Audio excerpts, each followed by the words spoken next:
Hello and welcome to PGurus channel. I'm your host Sree Iyer, and today I have Pandit Satish Kumar Sharma ji joining me once again from across the pond. Pandit ji, namaskar and welcome to PGurus channel. Namaskar, Sree, and pleasure to be here on the last working day of the calendar. We're just about to go into a Christmas lockdown period here in the UK, so a pleasure to wrap up the year with a PGurus session. Yes, indeed, and we will make sure that this airs in the next couple of days so that it does justice to the fact that this is the last working day of this year.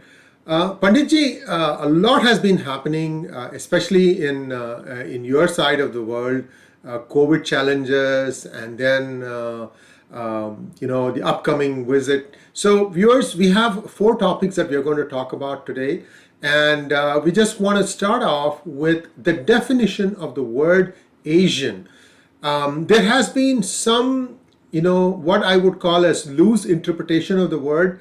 When somebody needs to be praised, a certain word is used. And when somebody needs to be criticized, then the general word, like being from Asian community, is used. This has been there for a long time, isn't it, sir?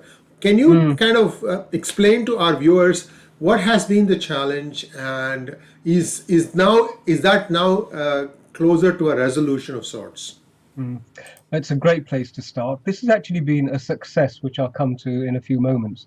But just by way of background, at the heart of this is inequality, because the way in which any community judges its value is really, does it receive justice and equality of treatment? And we've been complaining for a long time that certainly the British media, but also the establishment, have been unequal in how they treat the various minorities in the United Kingdom. And so you hit the nail on the head. When the word Asian is used, we have noticed quite some time ago that it's used with a particular strategy in mind. And the strategy is as follows. If I can use the example of grooming gangs, every time a Pakistani Muslim group were convicted of grooming gang abuse issues, the newspapers would all refer to it as Asian grooming gangs. We have a statistic to work with. The Pakistani Muslim community is 2% of the population here, and yet a commonly accepted statistic is that 84% of grooming gang related crimes was from that particular community. So this is a statistically significant aberration worthy of interest, and you would want to identify all of the variances that were at play to make this happen. But the use of the word Asian to cover up and to hide these two dimensions of the crime, we noted a long time ago. What we also noted was that, and it's to be celebrated, we had a winner of the British baking competition, which is really followed by everybody. And it was a delightful Muslim lady who was successful in this.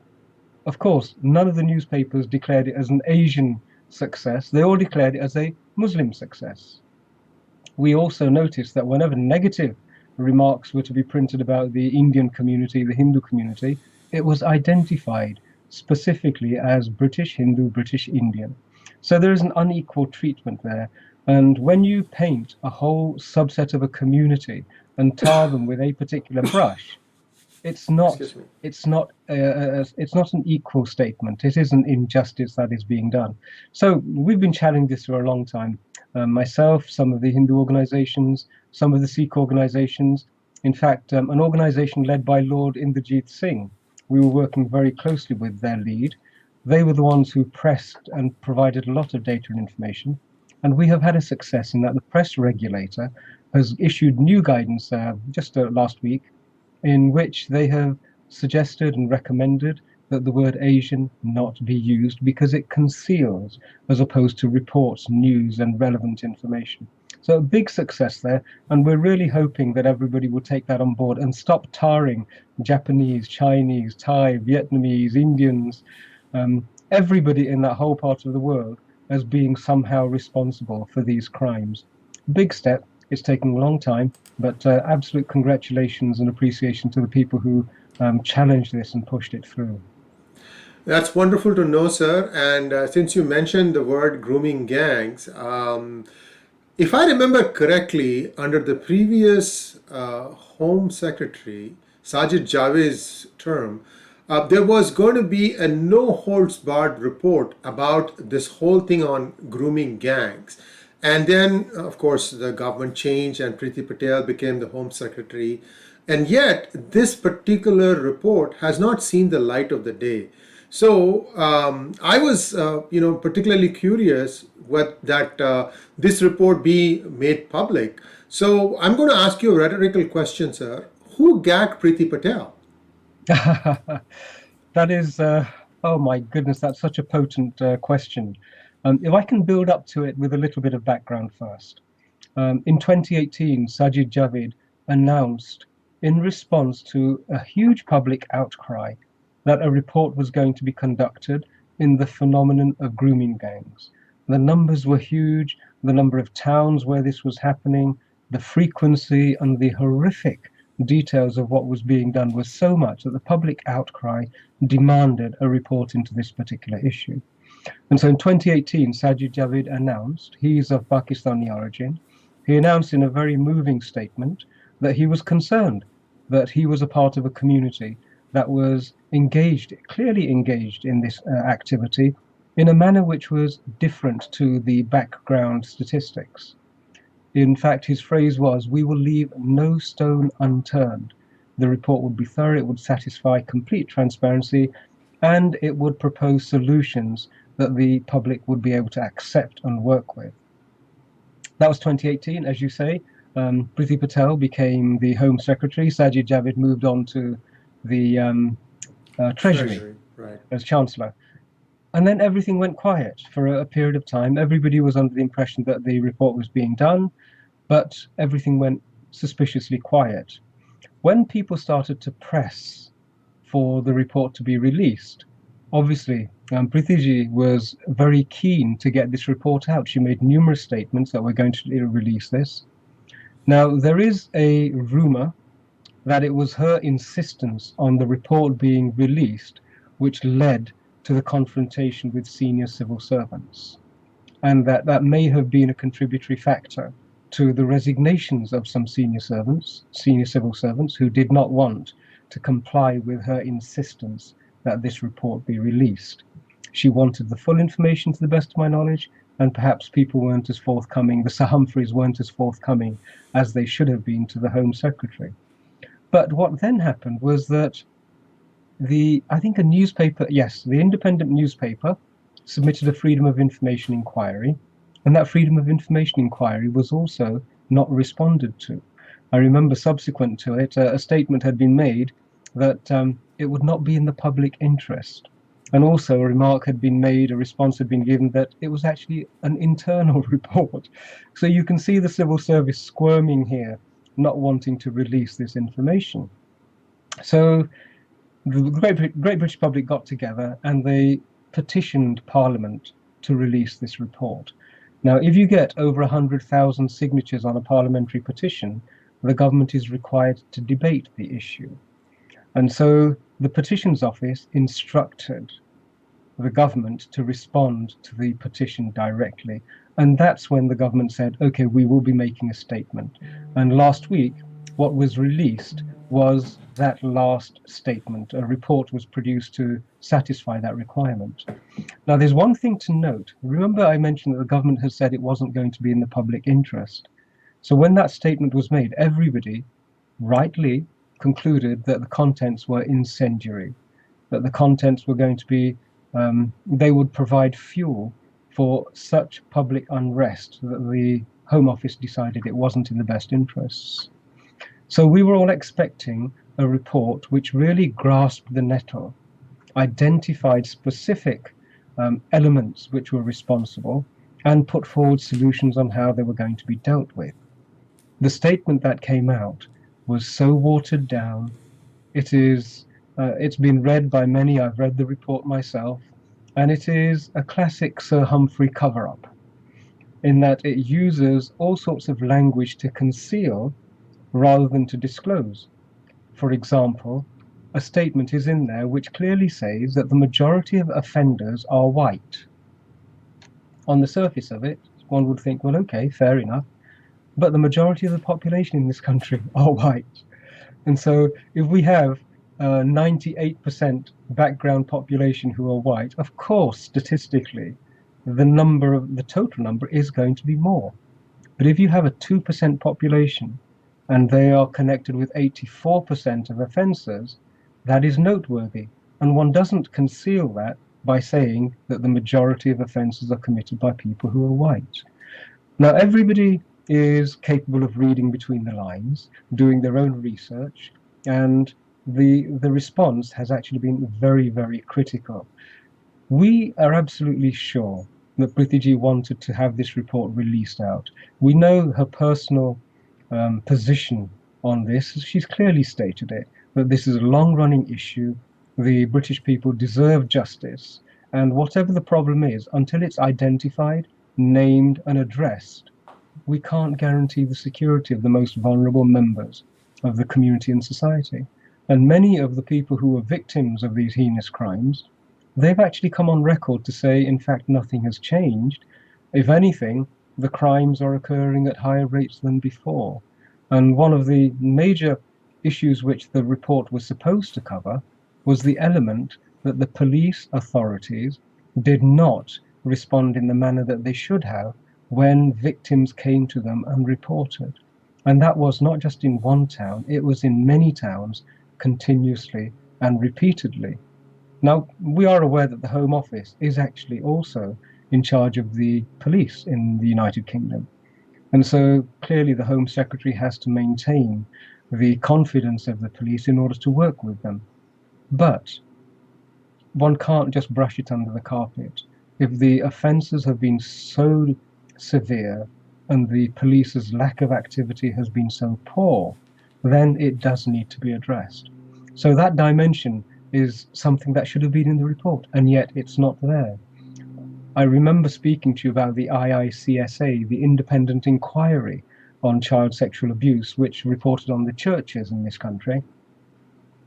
In that report, there was a similar evasive tactic. We noticed that they investigated 5 locations in the country, and not one of those 5 related to the areas where huge numbers of these offences had occurred. You know, it's akin to somebody going to a doctor and saying, "Doctor, doctor, I have a lump on my shoulder," and the doctor saying, "Well, okay, sit down here, take your socks off, and I'm going to inspect your foot."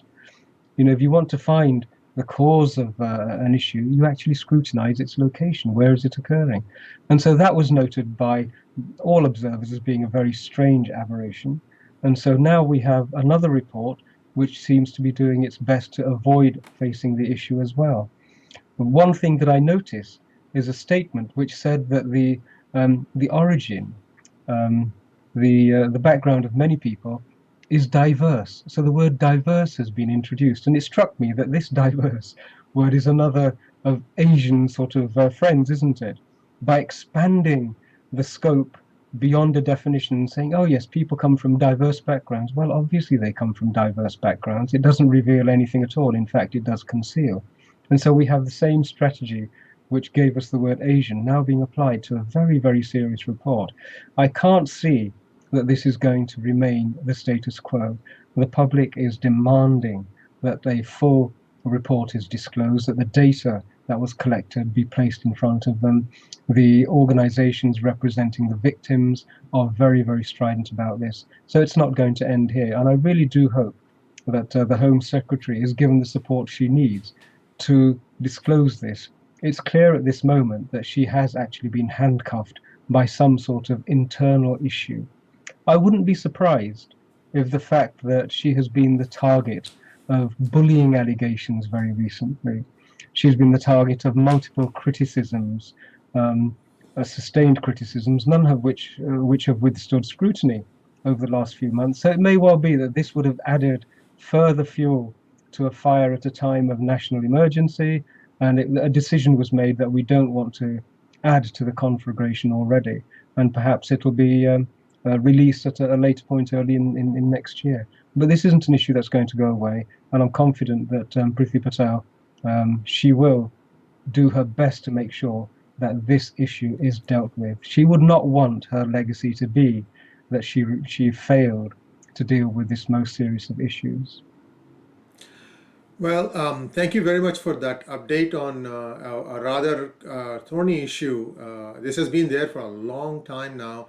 I think the people of United Kingdom need closure on this. I hope that they get that, and I think their remedial measures have to be absolutely put in place. And whoever it is, that the group has to be reconstituted. I had a follow up question on this, Panditji. Mm.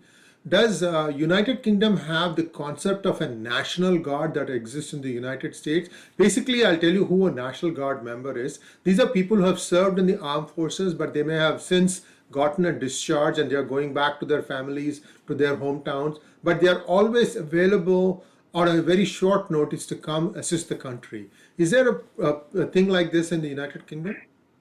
There hasn't actually been something like that since the Dad's Army days, a long, long time ago. But we do have a territorial army, which is a volunteer force, and it is comprised of people who have the background you've just described, as well as people who volunteer to undergo training and be available should the need arise. Oh, great to know, sir. Let's hope that something happens that is important. See, even in India, for example, what I'm hearing again and again is when the National Investigative Agency is looking into an arson or something that affects the country's security, let's say in the state of Karnataka, the police force that they take along with them typically belongs to a different state. Yes. uh, I'm just read it for what it is. This is a fact. So and it's becoming more and more the norm. So I think that kind of demands that something where you have to have a separate set of people who are looking objectively at the problem and trying to solve that. I think it's a high time that we start doing that. Life has become a little more complex than perhaps 40 50 years ago, and again, I'm hoping that we both will have another hangout where we will talk about United Kingdom and United States getting shanghaied, but that's a topic Uh, for a different day. So let's take a look at a couple of other things that I wanted to touch upon in our talk today. Dominic Raab, the Foreign Secretary, is going to be going to India ahead of the visit of Boris Johnson to sort of prep the place, if you will, for talks for in trade and whatever other things. What do you make of that? And Dominic Raab has been also being, I don't say ambushed, but something like that, by media people where they wanted an input from him on the farmer agitation. So perhaps you can mm. update our viewers as to what happened, because I know Bojo got kind of flat-footed on that question, and let's see how Dominic Raab did. So take it away, sir. So there is an interesting dimension to this. Firstly, Dominic Raab has just concluded a trade visit. He is the Minister of Foreign and Commonwealth Office, and he's just concluded a visit to India.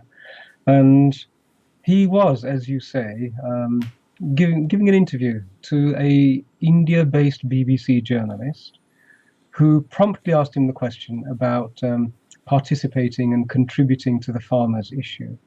And he did what a mature government minister would do, which is to say, well, clearly agriculture is an internal policy matter for any democratic government. We have no input into it, and nor should we. It's a question of sovereignty.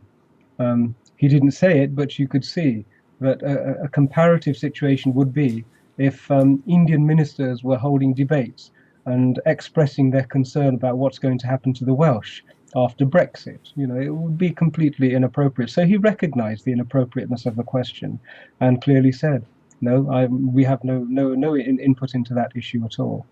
And that's a demonstration of a very courteous understanding of how you build a future relationship with a significant trading partner. So we were quite pleased and relieved about that, especially since India has recently demonstrated its mettle in rebuffing inappropriate remarks. Remarks from your side of the pond, if I recall, just north of the border. Yes, indeed. Justin Trudeau, what has gotten into this man?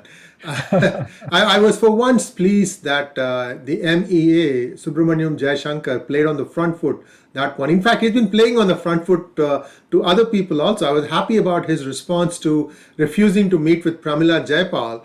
And so I think I'm beginning to Mm, see a little bit more robust engagement on part of the Ministry of External yeah. Affairs under Minister Jaishankar. And it's important that sometimes we have to tell people where they need to get off. I mean, Mm, you see, the whole thing started in Canada because the brother of the deputy prime minister was the one who first raked it up.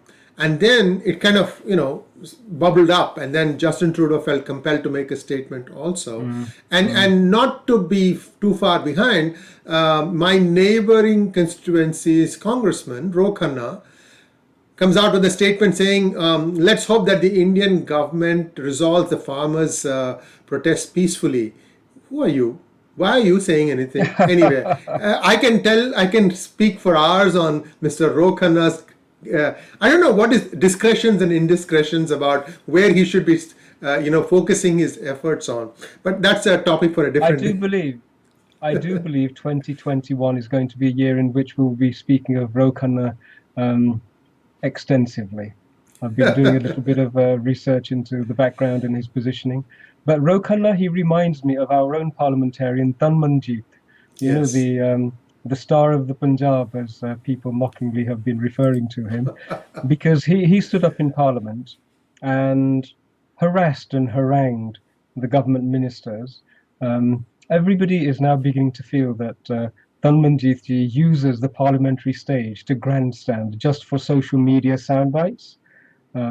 It's quite embarrassing. But he, as the shadow minister of the Labour Party, the opposition shadow minister, everything that he says is, as a shadow minister, is accepted as being party policy.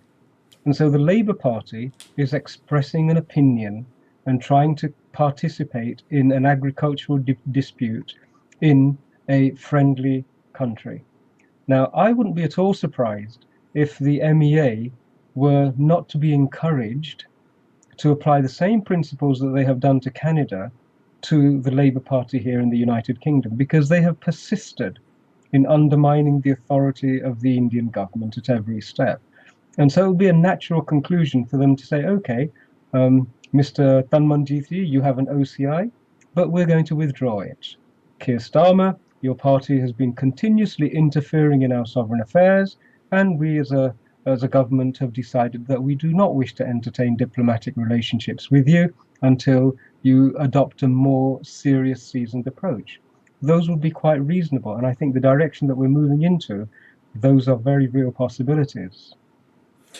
I just couldn't help but notice that the star of Punjab could very quickly become the scar of Punjab.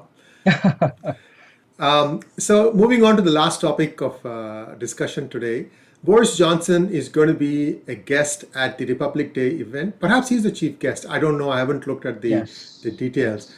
It's an honor for both sides that something of this significance is happening. Usually, Republic Day celebrations were mostly internal affairs, but Narendra Modi has changed that thing around. He has had dignitaries come as a special chief guest for this event. And I think the last time Modi was in United Kingdom, did he address the Parliament? That's right. The Conservative government actually was very welcoming and gave him a great deal of honor and respect. And I think they acknowledged the importance that they place on the future relationship with India. He did get to address both houses of parliament, and that's an honor which is not often afforded to many visiting dignitaries. So the red carpet was placed in front of Prime Minister Modi's feet, and anybody who wants to see the speech that our Prime Minister Modi made when he was here in the United Kingdom just has to look upon YouTube. It was a gracious, it was a statesmanly speech delivered in the presence of other statesmen. And so it was a wonderful, wonderful event. It was only marred by one small minor detail, and that was Jeremy Corbyn's refusal to attend, which was afterwards, I'm sure he regretted it because most people judged it to be petulant and really small-minded. But it would be a wonderful opportunity, and we have a tradition in Sanatan Dharma and in Bharat of reciprocating hospitality that we receive in other people's homes. So I think it would be a wonderful opportunity for the Indian government, for the BJP government, to also reciprocate and perhaps try and work with the Foreign and Commonwealth Office and maybe even arrange for Prime Minister Johnson to be able to address the Indian Houses of Parliament. I think that would be a wonderful, wonderful way of cementing a future relationship. And to do it on the Republic Day event would be it would be a historical landmark, I think. So let's put it out there, and perhaps wiser and more powerful, more influential people than we are may take our small, humble offering and take it seriously. And I'm sure that'll be a great thing if that happens, and I think it is. I think it is time it happened because Prime Minister Modi has been very, very effective. I mean, for me, it felt like in his first time he was more the foreign minister than the prime minister because he was doing so many things all at once. And I think in that same vein, now Jaishankar has kind of picked up the thing and he's running with it. But I think this would be a great gesture. And let's hope that your request comes true. And Panditji, it was a pleasure talking to you and listening to all the things that are happening in the United Kingdom. We will be back again very soon, I hope, to talk about the thing that I mentioned in passing about the 1.95 million people of the CCP or the Chinese Communist Party who are allegedly embedded in United Kingdom, United States, companies, consulates in UK, consulates they're saying. So this is something that is a very deep-rooted thing. We will come back to that on a separate program. If you want to like to add something, please go ahead, sir. I think you've hit on something which is probably going to be a major thread in foreign policy and foreign affairs, probably for most of next year. There is a polarization occurring, isn't there, where Yes. democratic countries and democratic beliefs and democratic parties are now beginning to align themselves and work together and try and put some sort of response together to non-democratic parties, political organizations, and indeed nations.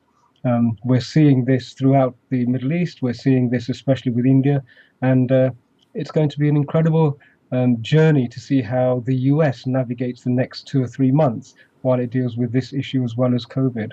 So a pleasure as always, Sree. Thank you so much for the time and for a bit of space to air some of these views. And I look forward to speaking in 2021. And namaskar and pranam to all of your viewers as well. Namaskar. Thank you very much, Ji. And stay safe. We are still not out of the COVID woods here. And vaccines are being deployed, but they're also having some interesting side effects. So we have to be careful. And once again, thanks for joining our panel, Ji. And we'll be back again very, very soon, hopefully in the first week of next year, to talk more about everything that is happening in the United Kingdom and other places. Thank you and namaskar.